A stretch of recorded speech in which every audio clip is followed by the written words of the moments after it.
yeah, we're gonna get real close today. Ugh.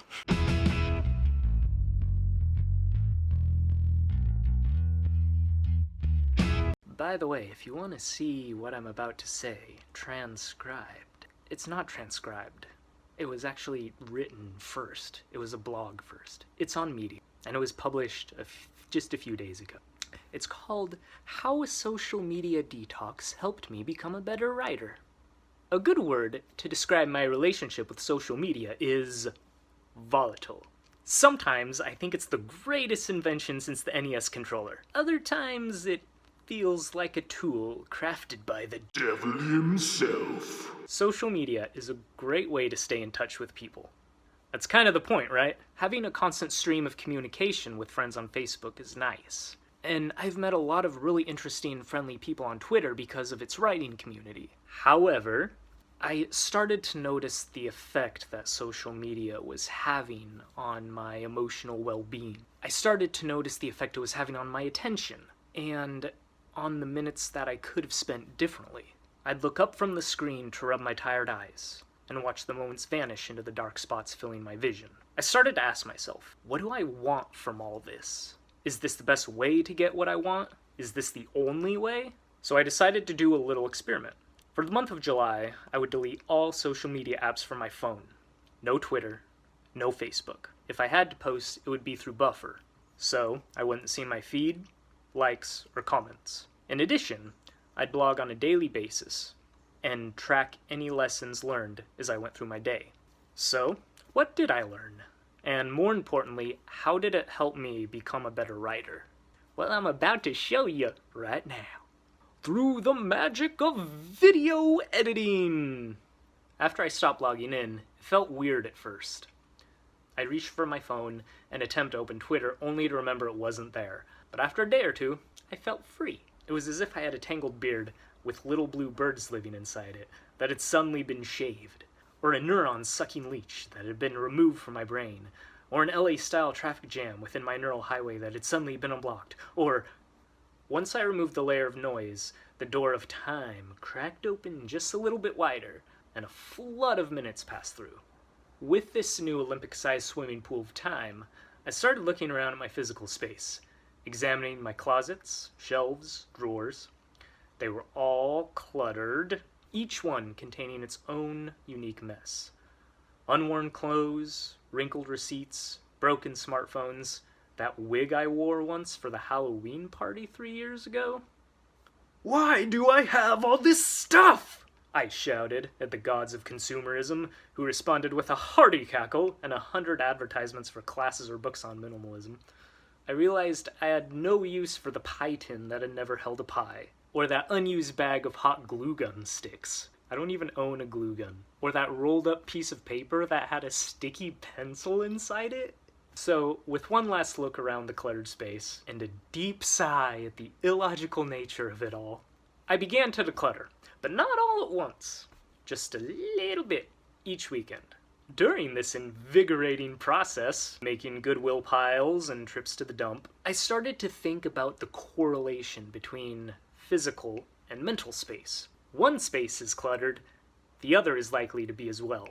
And shedding the extra stuff creates more room for the essentials. Now that I have a decluttered living space, I have one less thing to distract me. I don't have to use that mental energy searching for a tool or stuffing 5 extra pairs of mismatched socks into the dresser. Have you ever felt exhausted after spending too much time on social media? That's called social media fatigue, and it's when we take in too much information at once. Decluttering your brain works much the same way as decluttering your house. Now that I've done this, my brain isn't thinking about whether or not to make that post, or the different ways I should respond to that tweet.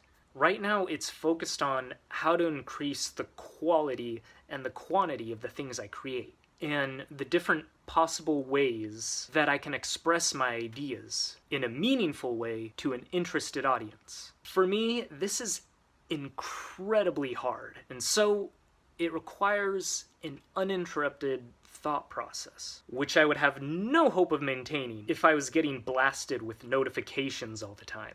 In short, decluttering my space means decluttering my mind. Now that I have less stuff, I can focus on being more present. Being present in the moment. As a writer, I need the ability to think deeply about things. The constant barrage of information that's inherent in social media uses up a lot of my mental energy, which diverts my attention from writing and pretty much everything else. In order to paint a vivid picture with words, I need that experience of living in the moment, the right now. And in order to create believable characters living in extraordinary worlds, I need to have physical interactions with people and learn how they get along in the real world. I need to know how to find the right words to describe sounds, sights, smells, weaving the senses together with threads of relatable human emotion, and wrap it all up in fancy prose. Shutting myself off from the present would rob me of inspiration. I need to focus my attention and action within the confines of the moment, not on a little screen that fires off every 5 seconds. More meaningful social connections. Social media allows for a greater amount of social connection, but this doesn't necessarily equate to a higher quality of social connection. The phone provides a filter, a sense of security that we can hide behind, and that security can be constricting and prevents us from making real social connections with each other. More quantity, less quality. An email, text, or tweet is not the same as a physical interaction. Twitter can be fun for quick little clips, but it's not really optimized for deeper conversation. On his blog, Cal Newport talks about the long-tail approach to social media, which focuses on social media services that are more segmented and niche-based, rather than our current norm of a few large, addictive platforms. The idea behind the smaller networks is that a creator could more easily assemble and take care of their tribe, while avoiding the overwhelm and distraction of a tangled feed provided by a much larger network. Newport posits that, perhaps in attempting to consolidate the social internet into a small number of massive platforms, we were accidentally stripping away much of the potential of this technology to actually make us more social. These services also encourage physical, more localized connections. Only time will tell if this is the direction that social media will ultimately head. More reading, learning, and creating!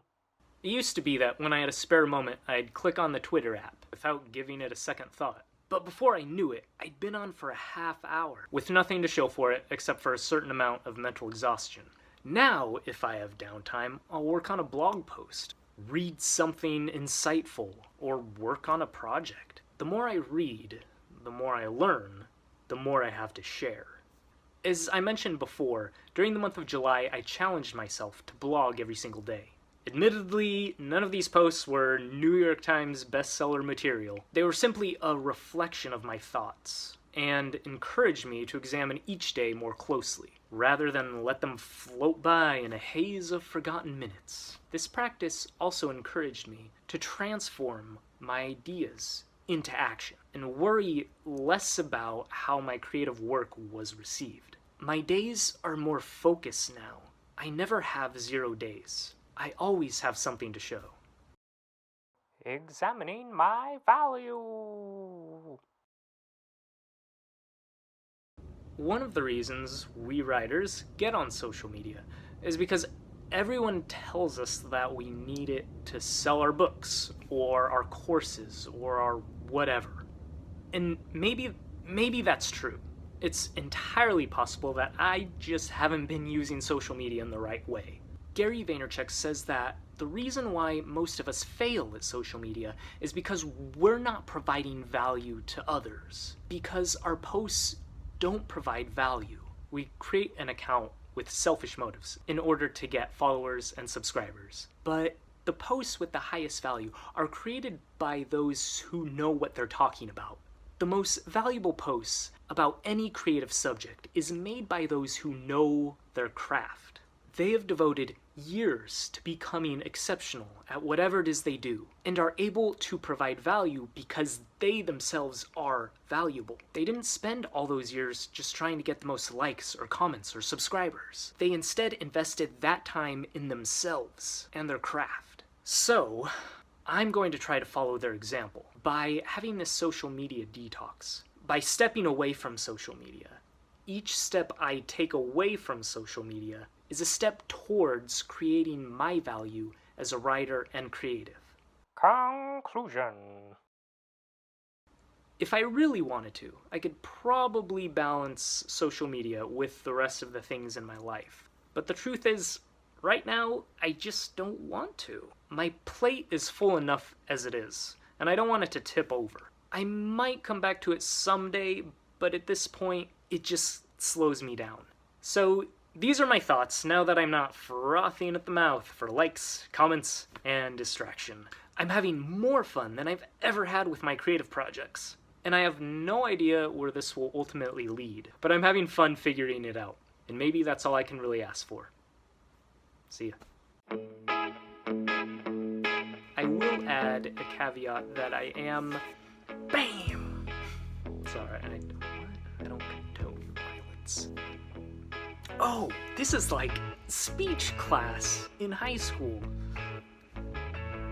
Okay, but I'm having fun figuring it out. And maybe roll some sort of clip. That's all I can really ask for. And maybe that's all I can really ask for. And wrap it all up within fancy prose. And wrap it all in fancy prose. And wrap it all in fancy prose. Why is that so hard for me to say? Or that unused bag of hot gloom? Gloom? Big heading. Being present in the moment. Being present in the moment. Whoop. Okay, get that camera off of me! Get the camera out of my face! So, final thoughts. David's final thoughts. Kind of like Jerry Springer.